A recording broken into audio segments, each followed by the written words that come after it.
Pest Control Products Board is a state corporation in the Ministry of Agriculture and Livestock Development, and our main responsibility is regulating the pesticides industry in Kenya, where regulation begins with registration and post-registration activities, including disposal. Steve, it's not moving. Steve, there's outline for the presentation, and probably for generality, we define what are illegal pesticides. In the context of Kenya, illegal pesticides are categorized into 4 groups. One is a group of pesticides that have been that are within the country, but they have not passed through the registration process. These are the ones we describe as unregistered. Then we have pesticides that are registered in Kenya, but we have an imitation of the same, and these are the ones we call counterfeits, are also in circulation in our country in small percentages. And we have the third category where they're improperly repackaged. Improperly packaged pesticides is an authorized format of packaging, so in departure from the authorized packaging processes, then those products are also described as illegal pesticides. We have also those that are expired and the ones that are obsolete. So that the 4 categories that constitute illegal pesticides in Kenya context. During inspections, we encounter many of them, and on the screen are some images of an registered or unauthorized pesticides that our inspectors have encountered during post-registration surveillance. Next is the same. Now images, and you've noticed they are in public health. They are 99% are in public health, not in agriculture. And as we see later on, they are coming from within Eastern Africa and beyond. The product on my left on the screen is a genuinely registered pest control products, and the opposite is an imitation of the same, and the one we describe as counterfeits. So images are very similar, more similar than what I've shared. A similar comparison, a genuine against a counterfeit. This is an example of improperly packaged. You see, there are no instructions. These are unauthorized packaging, and they have qualified to be illegal pesticides in the country. Again, part of repackaged by moving or transferring registered pesticides to unauthorized packages. Take note, during registration, the packages are also registered so that we are able to isolate them in the market against the unauthorized packages. The packages in the screen or on the images are not authorized. We have also found some traders changing the manufacturing dates, changing the expiring dates, and changing the batch numbers. And again, this is cheating the consumer because they sometimes add more life to pesticides by increasing the number of years or the shelf life period against the authorized shelf life period. And such products are not efficacious. Now, Kenya situation, we have challenges. Our neighbors, the borders are not they're open borders, so we can cross over to either country freely, and this is a weakness on the monitoring of introduction of illegal pesticides in Kenya. We have also small traders in the suburbs of our cities and some smaller towns where we have hawkers who are also victims of distributing unauthorized pesticides. And also we have online sales through unregulated online platforms is another avenue where we are experiencing trend of unregistered or illegal or pesticides through online unauthorized platforms. During importation, there are some importers who don't declare in their manifest what they are bringing in, and investigations have established there are some unauthorized pesticides that come with containers and they're not declared on the manifest. And they are largely what we call the loose cargoes, consolidated cargo, where there are many types of products in one container. So along the way, unauthorized pesticides come together with these loose cargoes. Now, there are a number of dangers that go with unregistered pesticides or illegal pesticides. And one of the dangers is the risk in the food stuff because we don't know the science of those pesticides. There's also the risk of exposure to the workers, and we don't know the risk of those pesticides landing on the skin or on the body of the operators. Also, we are likely to lose the crop or fail to manage the public health pests because many of these illegal pesticides are not efficacious. There is the risk also of bringing some harmful effects to human health because they are used in agriculture, and the residues may be harmful to human because we do not have the toxicological standards, we don't have the safety standards around these pesticides. Again, there is loss of government revenue once this trend happens because they are not regulated, so they evade the tax.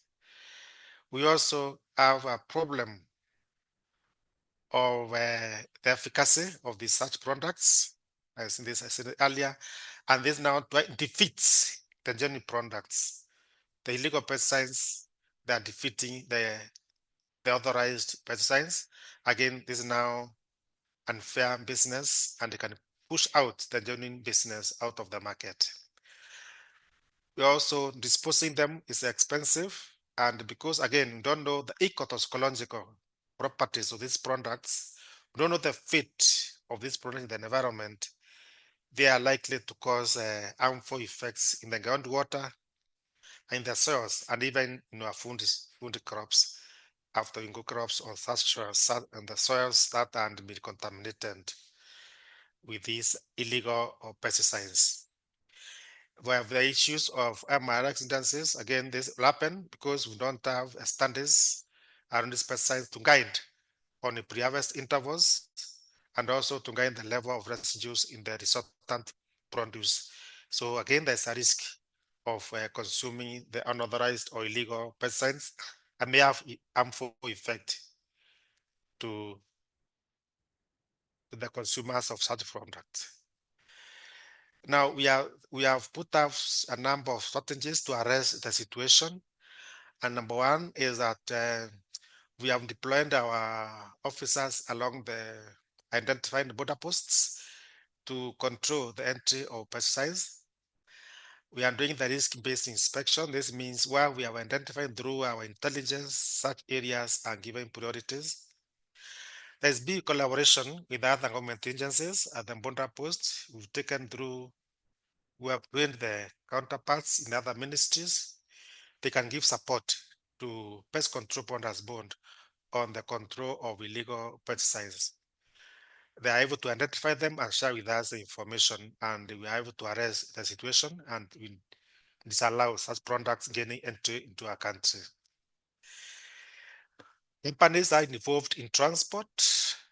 We have also done sensitizations on them on how to identify illegal pesticides, and this also provides a platform for reduction of introduction of illegal pesticides through the transport system. And within Eastern Africa, so that we can have this problem finally resolved, we are in an advanced stage to have a common registration in Eastern Africa, and this will not allow a free trade of pesticides. We registered in Kenya, our neighbors don't need to register it. And now this one will bring the population or quantities of illegal pesticides down. Now we remain with the controlling other sources beyond East Africa. We organize also regularly with the other enforcing agencies in the country, the Kenya Police and the administration offices and other departments that are involved in enforcement to do regular operations along targeted areas. And these are the activities we call RAINs. And we have also involving the National Intelligence Service team to gather intelligence on where these pesticides could be located. And using such information, we're able to invent these warehouses and arrest the situation. The Kenya law also provides prosecution to anyone who handles illegal pesticides and their punishments. And we are reviewing them again and again so that it become more punitive. One more minute, Lawrence. Thank you. Also, we are also very capacitated on our farmers and growers, so they're equally able to identify the illegal pesticides for the genuine, because upon separating the illegal and genuine, then the illegal ones will have no space in the farming community, because the farmers will be able to identify them and decline procuring the same. We are also monitoring all the dealers along the chain. All the dealers in the pesticides industry are also monitored by the pest control borders team. And along at the same time, we collect samples to confirm the quality of these pesticides maintained. All what is illegal is seized as per law and destroyed, and the culprits are punished as per the law. We have also engaged our communication authority or department to also bring down the illegal online platforms that are trending or supporting trend of illegal or pesticides, including the carrier system, the transport system, and online programs. All online platforms are being given notice, and we have dropped a few of them. I talked about awareness creation in many forms, road shows, through the radio, the TVs, in both local languages, international languages. All these messages are reaching the population, again, to defeat a space for illegal pesticides in Kenya. We have had discussion also with the judiciary so that they can just put the sentences to the accused persons as per the law. And even sometimes we even encourage them to be punished even without option of fine. They feel the punishment, so that now this business is reduced or eradicated altogether. Thank you very much.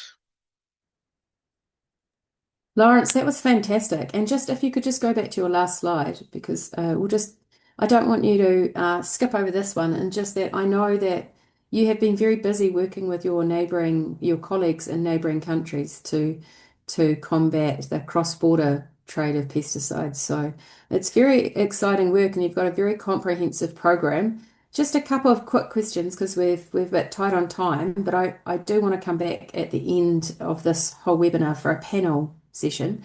But a question to you is, what's the most difficult challenge that you're facing in this area of combating illegal pesticides?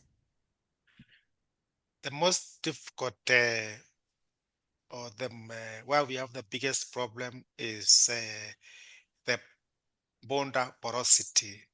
There is free movement of illegal pesticides within Eastern Africa, and also some of them come very far as China. They land in Kenya, and they gain entry through our neighboring countries. The reason our border posts, our ports, we've intensified surveillance So they pass through other countries and introduce the same in our country. That's the biggest problem is cross-border movement. The other problem is identification of legal of the counterfeits because of the technology. It's very difficult for ordinary farmer to separate a counterfeit from a genuine because physical appearance is the same. Is an area which is also a big problem for the farmers. Excellent. That's very interesting. And you showed some fantastic pictures there as well. And they do, you would not know almost if the difference. So I can imagine how hard it is for farmers to identify the differences as well. Lawrence, that was a fantastic presentation. Please stay with us. We'll have a few questions for you at the end of the webinar. But that's very, very interesting. And I think we can learn a lot from what you're doing in Kenya. And I'm sure other countries and officials and policymakers and stakeholders will be interested in finding out lessons learned. So thank you so much for joining us. I'm just going to move on quite quickly so that